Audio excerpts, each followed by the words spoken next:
बिस्मिल्लाहिर्रहमानिर्रहीम। अस्सलाम वालेकुम डियर स्टूडेंट्स, आज हम क्लास 8 के साइंस सब्जेक्ट के चैप्टर नंबर 9 स्टार्ट कर रहे हैं, sources and effect of heat energy. इससे पहले आप लोगों ने हीट के बारे में पढ़ा है प्रीवियस चैप्टर में। तो इस चैप्टर में अभी हम जो है ना पढ़ेंगे कि हीट के सोर्सेज क्या है और उसके जो है ना इफेक्ट्स क्या है। तो थोड़ा सा इसकी इंट्रोडक्शन करते हैं। डियर स्टूडेंट्स, प्रीवियस चैप्टर में आप लोगों ने पढ़ा था कि हीट की ट्रांसफ़र जो है वो 3 तरह से हो सकती है, या तो कंडक्शन हो सकता है, या कन्वेक्शन हो सकता है, या रेडिएशन हो सकता है। कंडक्शन में उसकी एग्जांपल आप लोगों ने पढ़ा था कि फॉर एग्जांपल एक कंडक्टर के अंदर हीट ट्रांसफ़र कर रही है, हीट ट्रांसफ़र हो रही है, और ये कोई एक मेटल है, मिसाल के तौर पर ये में हमने किसी कैंडल या फ्लैग के ऊपर इसको जो है ना हैंग किया हुआ है, तो इसको इस कैंडल से जो है ना हीट एनर्जी मिलती है। अब इसके अंदर जो मॉलिक्यूल्स है, इस कंडक्टर्स के अंदर जो मॉलिक्यूल्स है, एटम्स है, उनको एनर्जी मिलती है। तो एक एटम जो है वो दूसरे को एनर्जी देता है, और दूसरा एटम जो है वो तीसरे को देता है, पड़ोस वाले को। तो इस तरह जो है ना एनर्जी होते होते एनर्जी ट्रांसफ़र हो जाती है, और यहाँ पे जो आपका हाथ है तो उसको जो है ना हीट जो है ना वो फील होता है, हार्डनेस उसको फील होती है कि यानी मतलब ये है कि यहाँ पे हीट एनर्जी जो है वो फ्लो हो रही है, कि इस कंडक्टर से यहाँ पे उसको एनर्जी मिल रही है। अब यहाँ पे एनर्जी जो है ना वो हाई है, टेम्परेचर हाई है, यहाँ पे लो है, तो एनर्जी जो है फ्लो करती है, हीट एनर्जी फ्लो करती है from higher concentration to lower concentration. तो वो एनर्जी जो है वो इस डायरेक्शन में फ्लो करती है। पार्टिकल खुद मूव नहीं करते, सिर्फ एक पार्टिकल जो है वो साथ वाले को एनर्जी देता है, फिर दूसरा जो है वो तीसरे को एनर्जी देता है, करते करते करते तो एनर्जी जो है वो एंड तक पहुँच जाती है। ये हम लोगों ने प्रीवियस चैप्टर में पढ़ा है। इसी तरह एक और है जो है कन्वेक्शन हम कहते हैं, कि फॉर एग्जांपल ये आपके पास कोई एक कंटेनर है, जिस तरह हम घर में कुकिंग वगैरह करते हैं, ठीक है, तो इस कंटेनर के अंदर कोई वाटर मॉलिक्यूल है, वो यहाँ पे हम जो है ना उसको आग लगाते हैं यहाँ से, ठीक है, तो इसको एनर्जी मिलती है। अब यहाँ पे प्रोसेस क्या होता है कि जब इस एटम को एनर्जी मिलती है, तो ये एनर्जी जो है एटम जो है वो टॉप पर जाता है यहाँ पे, और ऊपर जो है ना वो जिनके पास एनर्जी कम होती है वो नीचे आते हैं। तो वो यहाँ पे पूरा पार्टिकल जो है, एटम जो है वो खुद जो है मूव करता है, एनर्जी लेके वो मूव करता है। तो ऐसे प्रोसेस को हम कहते हैं कन्वेक्शन। जिस तरह हम यहाँ पे हमारे रूम में होते हैं, हम रूम का एक दरवाज़ा भी खोलते हैं, साथ में उसकी जो है ना खिड़की विंडो वगैरह सब कुछ ओपन करते हैं, कि मॉलिक्यूल एक तरफ से जो है ना वो हॉट मॉलिक्यूल या दूसरी तरफ से जो है ना हमें कोल्ड मॉलिक्यूल एनर्जी वाले आ जाए, तो हमारा रूम जो है वो ठंडा हो जाता है, फ्रेश एयर आती है, जिसे हम वेंटिलेशन का नाम देते हैं। इसी तरह थर्ड वन जो है इसके बारे में हमने कहा था कि रेडिएशन हो सकता है। तो देखिए, हम जो है ना बहुत सारी बॉडीज़ को हम टच नहीं करते, लेकिन हमें पता चल जाता है कि ये जो है गर्म है या ये जो है ना ठंडी है। तो इसकी बेसिक वजह होती है रेडिएशन, कि उस बॉडी से जो है ना रेडिएशन निकलते हैं। जिस तरह अभी तक हमने सूरज को तो टच नहीं किया, लेकिन फिर भी हमें पता चलता है कि वो गर्म है। उसकी बेसिक वजह ये है कि वहाँ से हीट रेडिएशन जो है वो निकलते हैं, थर्मल रेडिएशन एमिट होते हैं, तो जिसको हम फील कर सकते हैं, जिस तरह हमें आजकल गर्मी लगती है, ठीक है। तो ये इस तरह होता है। तो बेसिक बात ये है कि हीट फ्लो के लिए जो है ना 3 प्रोसेस होते हैं, उसमें कंडक्शन होगी, या कन्वेक्शन होगी, या रेडिएशन होगी। लेकिन जो आज का टॉपिक है और जो ये चैप्टर है, ये तो मैं प्रीवियस नॉलेज थोड़ा बता रहा था आपको। जो आज का टॉपिक है वो है sources of heat and effect of heat, के सोर्सेज और जो ना इसके इफेक्ट क्या हो सकते हैं हीट एनर्जी के। तो स्टार्ट करते हैं। इसके पहले जो है ना sources and effect of heat. सबसे पहली बात तो ये है कि heat is a form of energy, it is transferred from one body to another due to temperature difference. सबसे पहली बात तो ये कि हीट एक एनर्जी है। जिस तरह हमारे पास एनर्जी है, और एनर्जी का यूनिट जो है वो जॉल है, एनर्जी का यूनिट क्या होता है, जॉल। तो इसी तरह आपके पास हीट जो है वो भी जॉल में ही मेजर करते हैं। इसी का ऐसा यूनिट जो है वो जॉल है। इसका ये मतलब है कि हीट जो है वो बेसिकली जो है ना किस चीज़ का यूनिट है, वो is a form of energy है, ठीक है। अब आपको यहाँ पे मैंने बताया कि हीट एनर्जी जो है वो फ्लो करती है from higher concentration to lower concentration, कि जहाँ पे एनर्जी की कंसंट्रेशन ज़्यादा होगी वहाँ से वो फ्लो करती है टुवर्ड लोअर कंसंट्रेशन, ठीक है। तो ये तो बेसिक बात थी।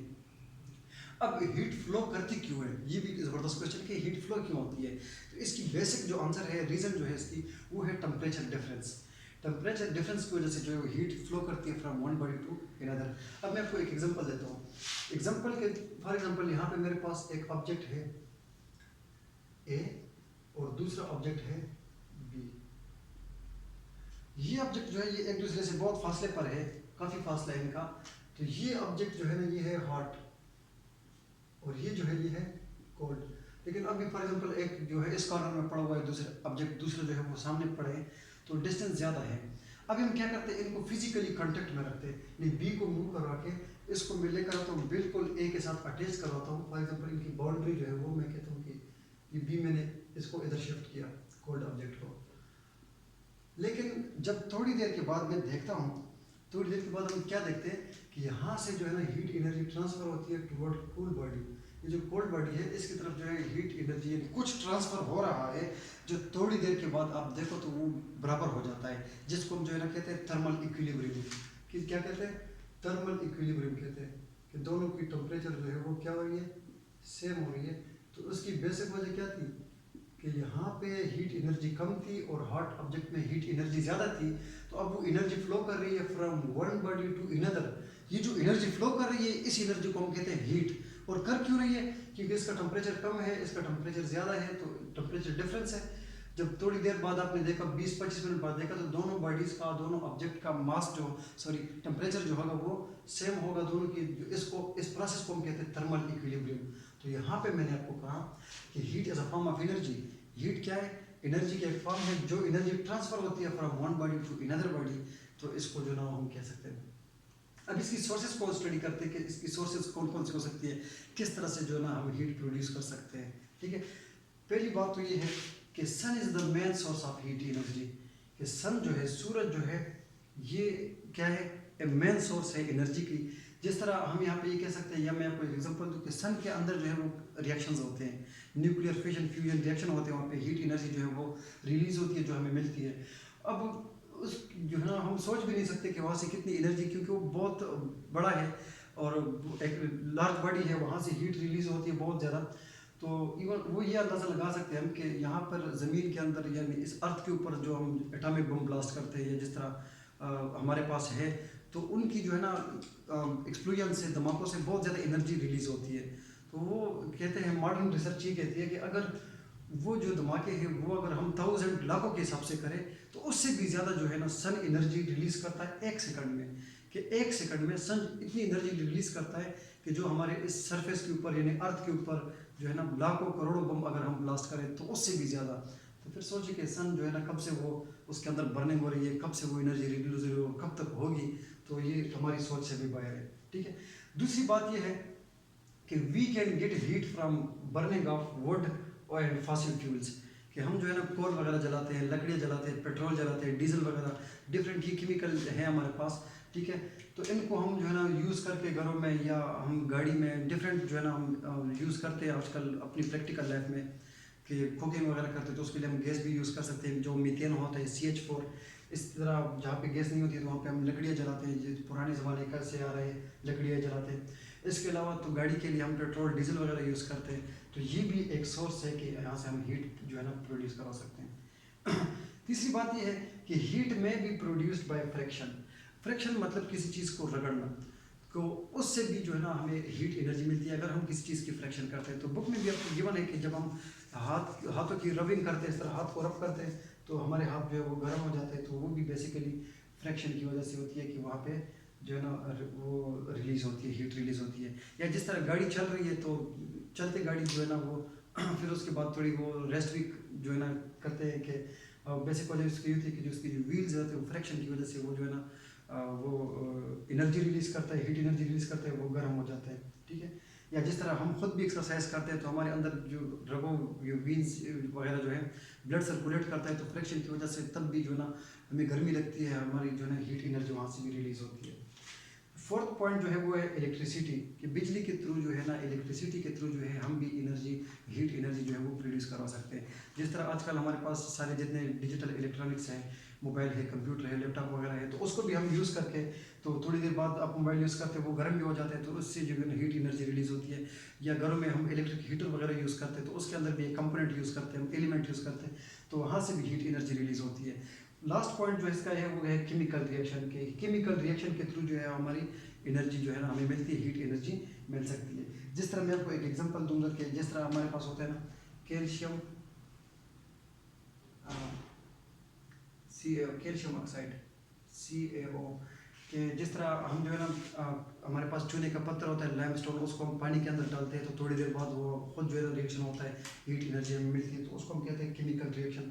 ये डिफरेंट केमिकल रिएक्शन जो हमारी बॉडी के अंदर भी होते हैं, तो वहाँ से भी हीट की प्रोडक्शन हो सकती है।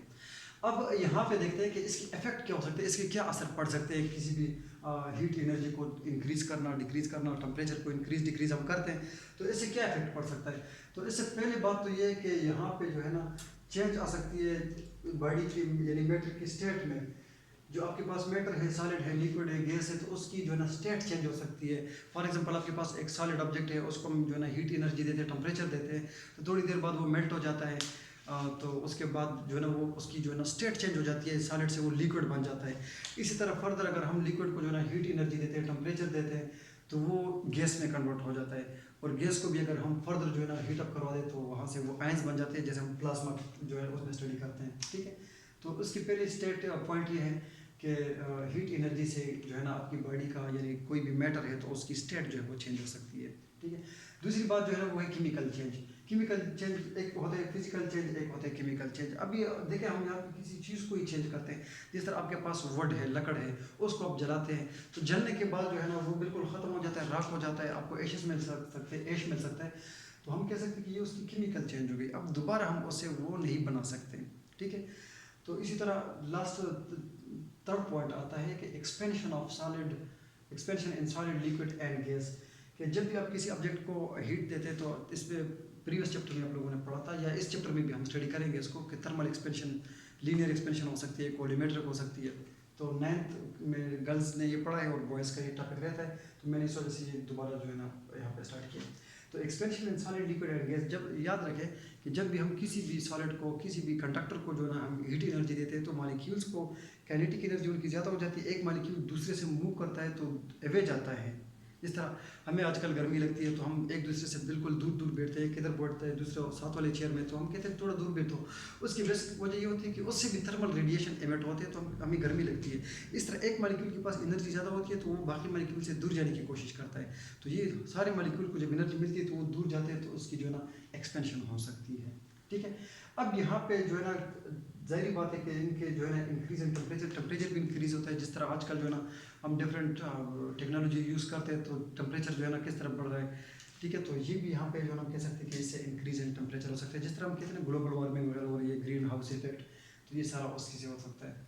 लास्ट पॉइंट इसमें आता है कि वाइंड जो है ना, विंड है, बारिश हो रही है या वेव्स जो बन रहे हैं समंदरों में, तो ये भी बेसिकली जो है ना इंक्रीज इन टेम्परेचर की वजह से हो सकते हैं। तो आपको तो पता होगा वो मानसून की जो हवाई आती है या डिफरेंट ये जो है ना ये बेसिकली टेम्परेचर की वजह से, टेम्परेचर की वजह से किस तरह के, अभी फॉर एग्जांपल आपके समंदर है, डिफरेंट रिवर वगैरह है, तो उसको जब एनर्जी मिलती है तो वो पानी जो है वो वेपर्स में कन्वर्ट हो जाता है, वेपर्स जो है ना वो उड़ जाते हैं, बुखारात की फॉर्म में जो है वो चेंज हो सकता है।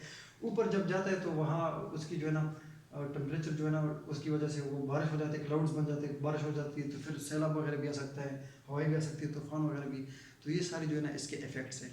तो आप लोगों ने क्या पढ़ा कि हम जो है ना सोर्सेस पढ़ते हैं कि किन किन जरियों से जो है ना हम हीट एनर्जी प्रोड्यूस कर सकते हैं, और उसके बाद हमने कहा कि इसके इफेक्ट क्या हो सकते हैं। तो इफेक्ट में भी हमने कहा कि बॉडी की स्टेट जो है वो चेंज हो सकती है, केमिकल चेंज भी आ सकती है, एक्सपेंशन भी हो सकती है, और उसके बाद हम ये कहा कि इंक्रीज इन टेम्परेचर भी हो सकते हैं लास्ट में जो है ना।